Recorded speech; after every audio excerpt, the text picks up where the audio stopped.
Chương trình Thế giới hôm nay sẽ mang đến cho quý vị những tin tức quốc tế đáng chú ý sau. Ukraine thề dỡ bỏ biểu tượng kiêu hãnh của Tổng thống Putin ở bán đảo Crimea.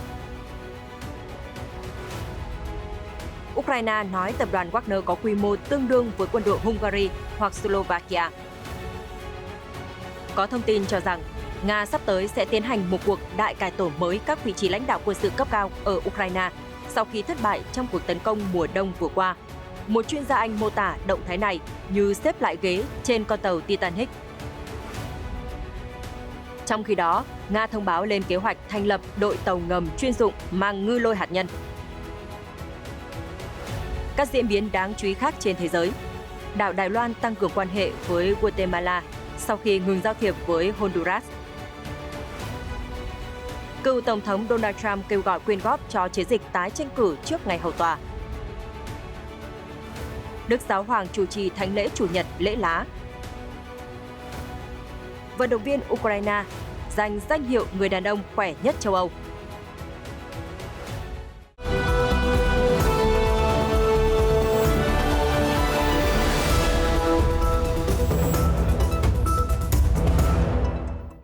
Quý vị đang theo dõi chương trình Thế giới hôm nay. Như thường lệ, phần đầu chương trình tiếp tục là những tin tức về cuộc khủng hoảng ở Đông Âu. Mới đây, Ukraine đã tuyên bố rằng sẽ tháo dỡ cây cầu dài 19 km nối Crimea với phần lãnh thổ đất liền của Nga nếu họ giành lại bán đảo này. Phát biểu được ông Oleksiy Danilov, người phát ngôn Hội đồng Quốc phòng và An ninh Ukraine đưa ra trong bối cảnh nước này đang chuẩn bị cho cuộc phản công lớn vào mùa xuân. Theo ông Danilov, khi Ukraine giải phóng Crimea, những người Ukraine đã và đang làm việc cho chính quyền do Moscow lập ra ở Crimea sẽ bị truy tố. Những người Nga chuyển đến vùng lãnh thổ này sau năm 2014 cũng sẽ bị trục xuất. Ngay sau đó, ông Mikhail Yakovlev, người đứng đầu thành phố Sevastopol ở Crimea do Nga bổ nhiệm, đã đáp trả mạnh mẽ phát biểu của quan chức Ukraine trong cuộc phỏng vấn với TASS. Ông nói, sẽ là một sai lầm lớn nếu xem trọng bình luận của những cá nhân không được bình thường. Họ cần phải được chữa bệnh, và đó là những gì quân đội của chúng tôi sẽ làm ngay bây giờ. Cây cầu nối Crimea với đất liền Nga là cây cầu dài nhất châu Âu do đích thân Tổng thống Nga Vladimir Putin lái chiếc xe tải Kama màu cam khánh thành vào năm 2018. Vào thời điểm đó, ông Putin đã ca ngợi đây là một thành tựu nổi bật giúp Crimea và Sevastopol phát triển mạnh mẽ. Trong khi đó, truyền thông Nga ca tụng cây cầu là công trình xây dựng của thế kỷ. Vào tháng 10 năm ngoái, cây cầu nối Crimea với đất liền Nga bị hư hại nghiêm trọng sau một vụ đánh bom. Sau khi cáo buộc Kiev đứng sau vụ việc, Nga đã tiến hành hàng loạt các cuộc không kích quy mô lớn nhằm vào hệ thống năng lượng trên khắp Ukraine để đáp trả. Trong khi đó, ông Serhiy Chverty, phát ngôn viên Bộ Chỉ huy Quân sự Mặt trận miền Đông Ukraine, vừa tiết lộ quy mô của tập đoàn Wagner, đơn vị lính đánh thuê cấp cao do Điện Kremlin hậu thuẫn. Theo vị quan chức, nhóm lính đánh thuê này có lực lượng tương đương với quân đội của Hungary hoặc Slovakia. Ông Chverty không nêu rõ quân số cụ thể của tập đoàn Wagner, nhưng theo dữ liệu của Ngân hàng Thế giới năm 2019, lực lượng vũ trang Slovakia có khoảng 19.000 quân nhân tại ngũ, trong khi Hungary có 40.000 quân. Hiện Wagner chưa phản hồi về bình luận trên. Trong những tháng qua, các đơn vị của Wagner đã sát cánh cùng lực lượng chính quy của Nga tham gia vào nỗ lực giành quyền kiểm soát thành phố Bakhmut, phía đông tỉnh Donetsk. Ở diễn biến mới đây, lãnh đạo Wagner, ông Yevgeny Prigozhin cho biết nhóm Wagner đã cắm cờ Nga trên nóc tòa nhà hành chính trong thành phố. Ông Prigozhin khẳng định trong một tin nhắn âm thanh trên Telegram rằng từ góc độ pháp lý, Bakhmut đã bị kiểm soát. Trong khi đó, Tổng thống Ukraine, ông Volodymyr Zelensky nói tình hình ở khu vực quanh Bakhmut đang đặc biệt nóng. Tuy nhiên, cho đến nay không có dấu hiệu nào từ giới chức nước này cho thấy thành phố đã thất thủ. Một nhà phân tích quân sự vừa qua nói với Sky News rằng Nga có thể sẽ thực hiện một cuộc cải tổ lãnh đạo quân sự mới ở Ukraine và việc này giống như việc sắp xếp lại những chiếc ghế trên Titanic. Theo nhà tư vấn Viện Nghiên cứu Chiến tranh SIW, Điện Kremlin có khả năng sẽ thay đổi các quan chức quân sự hàng đầu sau khi cuộc tấn công mùa đông của Nga không đạt được gì ngoài những lợi ích nhỏ với cái giá phải trả là hàng nghìn sinh mạng. Tuy nhiên, Phó Chỉ huy đã nghỉ hưu của Không quân Anh, ông Simbel cho biết những động thái này sẽ trở nên vô nghĩa nếu Nga không giải quyết được các vấn đề mang tính hệ thống với quân đội. Ông nói, họ đang gặp khó khăn vì không sử dụng các chiến thuật đột kích, thay vào đó tham gia vào các cuộc tấn công gây tiêu hao lớn. Ông giải thích rằng các chỉ huy Nga đã sử dụng các chiến lược chiến tranh của thế kỷ 20, dùng quân đội thiếu kinh nghiệm và tấn công trong mùa đông, buộc xe tăng chiến đấu phải chạy trên các con đường chính và khiến 2/3 số xe này bị tiêu diệt. Nhà phân tích này cho rằng, chúng tôi đoán Nga sẽ thực hiện cuộc cải tổ khác trong giới lãnh đạo quân sự cấp cao, nhưng thẳng thắn mà nói, việc này chẳng khác gì đang sắp xếp lại những chiếc ghế trên tàu Titanic, vì thực tế họ cần giải quyết các vấn đề mang tính hệ thống trong quân đội Nga. ISW trước đó cho biết, các nguồn tin của Nga đã suy đoán rằng chỉ huy quân khu phía Đông, Đại tướng Rustam Muradov đã bị cách chức do sự thất bại ở Voleda trong năm nay. Các quan chức quân sự được thay thế vào tháng 1 và tháng 2 năm nay đã được triệu hồi về trụ sở nhóm quân chung ở Nga, làm dấy lên suy đoán rằng Nga sẽ thực hiện việc cải tổ. Điện Kremlin đã thường xuyên tái cấu trúc giới lãnh đạo hàng đầu của mình trong suốt cuộc chiến. Trong khi đó, hãng thông tấn TASS của Nga vừa đưa tin nước này đang có kế hoạch thành lập một đội tàu ngầm chuyên dụng mang ngư lôi hạt nhân trong hạm đội Thái Bình Dương của nước này vào cuối năm 2024 hoặc nửa đầu năm 2025. Hồi tháng 1, Nga cho biết Moscow đã sản xuất ngư lôi hạt nhân Poseidon lần đầu tiên vào 4 năm sau khi Tổng thống Vladimir Putin công bố loại vũ khí hạt nhân chiến lược mới này. Vào cuối tháng 3, Nga cho biết căn cứ ven biển dành cho các tàu ngầm mang ngư lôi Poseidon sẽ hoàn thành trên bán đảo Kamchatka, cũng là nơi đặt căn cứ tàu ngầm hạt nhân tên lửa đạn đạo của hạm đội Thái Bình Dương. TASS trích dẫn một nguồn tin quốc phòng giấu tên cho biết, quyết định thành lập một đội tàu ngầm hạt nhân chuyên dụng ở Kamchatka đã được đưa ra, dự kiến sẽ thực hiện vào tháng 12 năm 2024 hoặc nửa đầu năm 2025. Hiện có rất ít thông tin chi tiết về ngư lôi hạt nhân này, nhưng các nhà phân tích quân sự nói rằng nó thực chất là sự kết hợp giữa ngư lôi và máy bay không người lái, có thể phóng từ tàu ngầm hạt nhân. Liên quan đến lệnh bắt giữ Tổng thống Nga Vladimir Putin do Tòa án Hình sự Quốc tế ICC ban hành với cáo buộc phạm tội ác chiến tranh, mới đây ông Hakov Arsakian, Phó Chủ tịch Quốc hội Armenia cho biết họ không có ý định thực hiện theo lệnh này. Cuối tháng 3, Tòa án Hiến pháp của Armenia đã ra phán quyết rằng quy chế Rome phù hợp với hiến pháp quốc gia, qua đó mở đường cho Quốc hội nước này thông qua quy chế. Việc tham gia ICC có thể buộc Armenia phải thực hiện lệnh bắt giữ Tổng thống Nga Putin nếu nhà lãnh đạo sang thăm. Phó Chủ tịch Quốc hội Armenia Arsakian nói trong cuộc phỏng vấn với hãng thông tấn Armen Press của nước này, chúng tôi đã nghe những lo ngại từ phía Nga và chúng tôi có thể đảm bảo việc thông qua quy chế Rome sẽ không làm tổn hại đến mối quan hệ chiến lược giữa Armenia và Nga.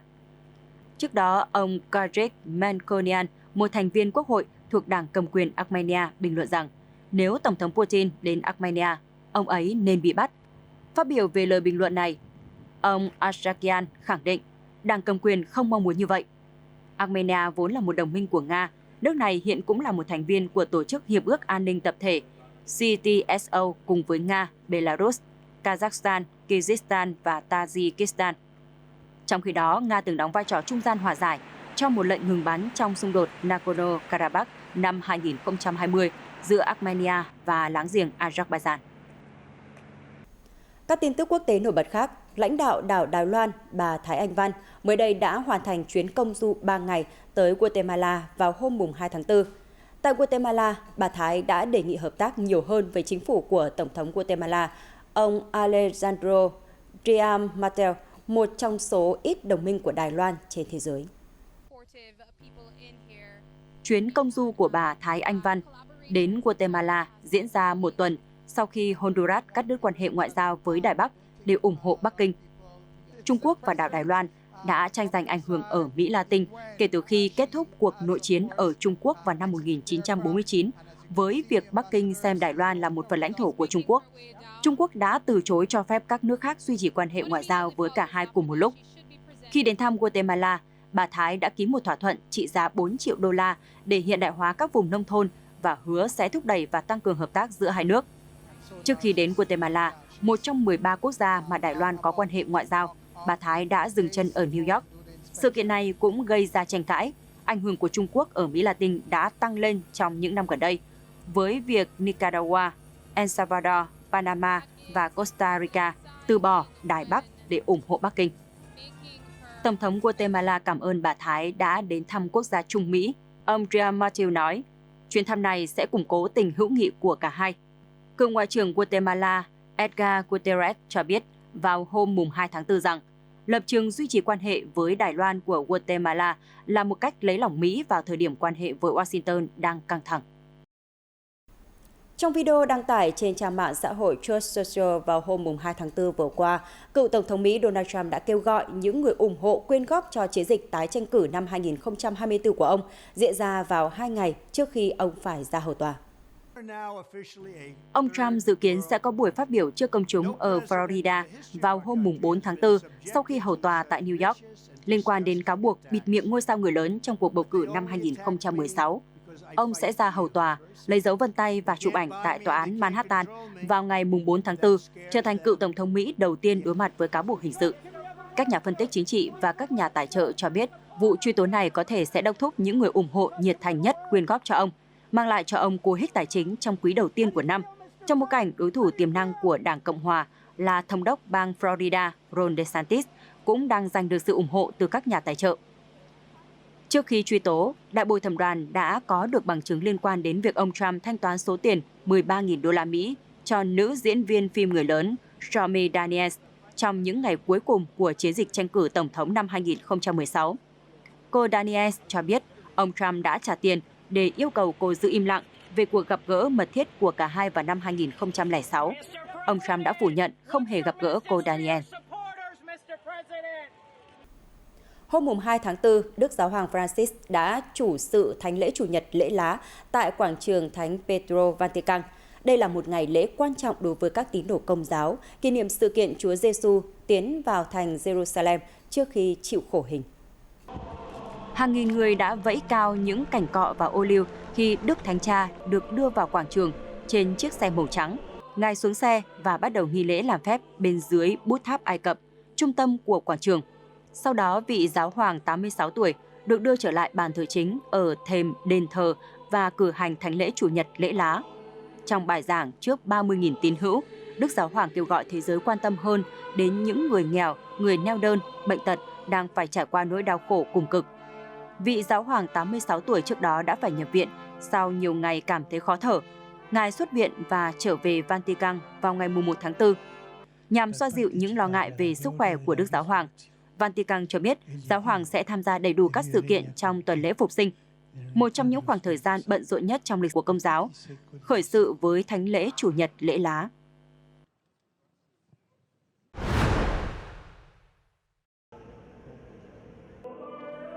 Ở Argentina, các tín đồ đã mang theo những cành ô liu tập trung về nhà thờ lớn của thủ đô Buenos Aires để tham dự thánh lễ Chủ nhật lễ lá.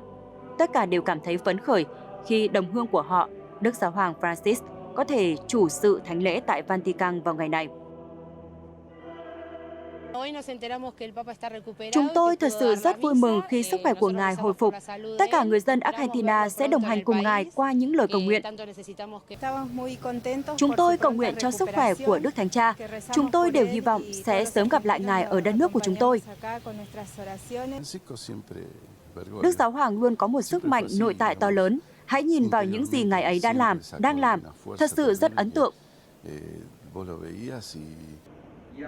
Đức Giáo hoàng Francis là vị giáo hoàng thứ 266 của Giáo hội Công giáo Roma và cũng là vị giáo hoàng người Mỹ Latin đầu tiên trong lịch sử.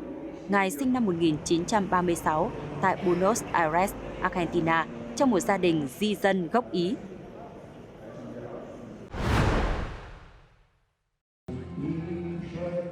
Trong khi đó, hàng trăm tín đồ Iraq đã tụ hội về thị trấn Hamdaniya, phía bắc nước này để tham gia cuộc diễu hành đánh dấu Chủ nhật lễ lá. Trong trang phục truyền thống và dương cao cành ô liu, tất cả đều hân hoan trong không khí ngày lễ. Chúng tôi thật sự rất hạnh phúc khi chứng kiến nhiều gia đình từ khắp mọi nơi đến đây vào ngày này. Họ mang lại ánh sáng và hy vọng cho chúng tôi. Tất cả chúng tôi đều vui mừng vì họ đã đến. Khoảng 20 năm trước, cộng đồng Cơ đốc giáo của Iraq là khoảng 1,5 triệu người, nhưng hiện tại chỉ còn 300.000 người. Hamdaniya, một trong những thị trấn Cơ đốc giáo lớn nhất Iraq, đã chứng kiến sự hồi sinh thần kỳ trong những năm qua. Đặc biệt năm nay, nhiều tín đồ đã đến đây tham gia Chủ nhật lễ lá sau nhiều năm do tình trạng bạo lực chính trị. Nhà thờ Grand Immaculate của thị trấn cũng được khôi phục, đón các tín đồ đến dự lễ. Đây là nhà thờ lớn nhất Iraq, từng bị các chiến binh tổ chức nhà nước Hồi giáo IS tự xưng tàn phá. Đến với chuyển động thể thao quốc tế, thưa quý vị, mới đây vận động viên người Ukraine Pavlo Kodyaka đã giành danh hiệu người đàn ông khỏe nhất châu Âu tại cuộc thi thể lực được tổ chức ở thành phố Leeds, Vương quốc Anh vào cuối tuần qua. Kodyaka đã đánh bại người đồng hương, cũng là nhà vô địch năm ngoái, Oleksiy Novikov, người về nhì năm nay. Vị trí thứ 3 thuộc về vận động viên Aiva Smaukelis của Latvia. Theo trang web của cuộc thi, nam vận động viên Ukraine cũng lập kỷ lục thế giới bánh xe của Conan mới. Kodyaka đã cảm ơn sự ủng hộ của mọi người dành cho anh trong một bài đăng trên Instagram, đồng thời cho biết cuộc tranh tài giành danh hiệu người đàn ông khỏe nhất thế giới sắp diễn ra. Nam vận động viên cao 1m95 và nặng 132 kg này đã trở thành người đàn ông khỏe nhất Ukraine năm 2020. Cuộc thi người đàn ông khỏe nhất châu Âu được tổ chức hàng năm ở nhiều địa điểm khác nhau trên khắp lục địa. Sự kiện kéo dài một ngày, bao gồm 5 vòng thi. 3 người có thành tích tốt nhất sẽ đủ điều kiện tham gia cuộc thi người đàn ông khỏe nhất thế giới diễn ra vào cùng năm.